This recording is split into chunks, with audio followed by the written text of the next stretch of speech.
उत्तर प्रदेश विधानसभा चुनाव में अखिलेश ने जब अपना खेल खेल लिया तो अब भाजपा पलटवार पर पलटवार कर उनकी हालत खस्ता करने में लगी है। स्वामी प्रसाद मौर्य जैसे बड़बोले और अपनी हैसियत से ज्यादा बातें बनाने वाले के चक्कर में फंसकर अखिलेश अपना ही कुनबा नहीं संभाल पा रहे हैं। अब भाजपा अखिलेश को एक और बड़ा झटका देने जा रही है।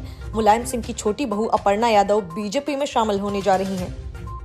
अपनी पहली लिस्ट में ओबीसी नेताओं को बम्पर टिकट दे चुकी बीजेपी अब अपर्णा यादव को अपने पाले मिलाकर साफ संदेश दे रही है कि ओबीसी और पिछड़ों की असली रहनुमा वही है। मुलायम परिवार की इस फूट पर समाजवादी पार्टी का बिखरना लगभग तय माना जा रहा है। दरअसल अपर्णा मुलायम सिंह यादव की दूसरी पत्नी साधना यादव की पहली शादी से हुए बेटे की पत्नी है। प्रतीक यादव को मुलायम सिंह ने अपनाया और अपना नाम दिया है, लेकिन अखिलेश यादव से प्रतीक और उनके परिवार को कभी वाजिब सम्मान नहीं मिला। आपको बता दें कि अपर्णा यादव लखनऊ कैंट विधानसभा से समाजवादी पार्टी के टिकट पर 2017 में चुनाव हार चुकी हैं, लेकिन चुनाव हारने के बाद भी अपर्णा यादव लखनऊ कैंट क्षेत्र में सक्रिय रहीं और उनकी पहचान एक सामाजिक कार्यकर्ता की भी है।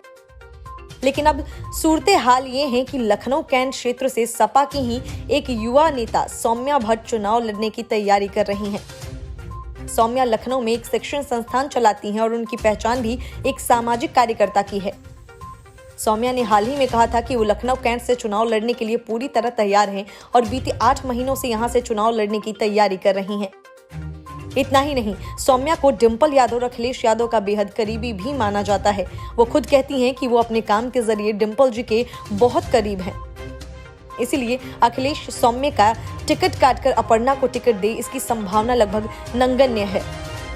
ऊपर से प्रतीक यादव के साथ अखिलेश के रिश्ते भी सामान्य नहीं है। जब तक मुलायम सिंह यादव सक्रिय थे, चीजें संभली हुई थी, लेकिन अब बहुत कुछ बदल चुका है और इस बदली हुई सूरत में बीजेपी ने अपना मास्टर स्ट्रोक खेलते हुए अपर्णा को टिकट देकर भाजपा में आने के लिए राजी कर लिया है। हालांकि भाजपा उन्हें कहां से टिकट देगी, इस पर जरूर पार्टी के शीर्ष नेता चिंतन मनन कर रहे होंगे, क्योंकि इसी सीट के लिए कांग्रेस से बीजेपी में आई पूर्व कैबिनेट मंत्री रीता बहुगुणा जोशी भी अपने बेटे के लिए टिकट मांग रही हैं। और रीता बहुगुणा जोशी खुद भी इस सीट से जीतती रही हैं, लेकिन बीजेपी का दामन थामने के बाद उन्होंने 2017 में यहां से 64,000 वोटों के अंतर से चुनाव जीता था और अपर्णा यादव को ही हराया था।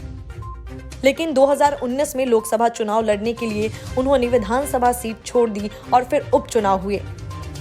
उपचुनाव जीतने वाले मौजूदा बीजेपी विधायक सुरेश चंद्र तिवारी भी यहां से टिकट के मजबूत दावेदारों में से एक है। वैसे यह बात किसी से छिपी नहीं है कि कई मौकों पर मुलायम परिवार की छोटी बहू अपर्णा यादव योगी और मोदी की तारीफ कर चुकी हैं। यहां तक कि उन्होंने राम मंदिर के लिए 11,11,000 का चंदा भी दिया था और आरएसएस नेता दत्तात्रेय होसबले की राष्ट्रीय स्वयंसेवक संघ के सर कार्यवाह बनने पर उनके साथ अपनी फोटो भी शेयर की थी। अपर्णा योगी के साथ गौशाला में गायों की सेवा करते भी देखी जा चुकी हैं।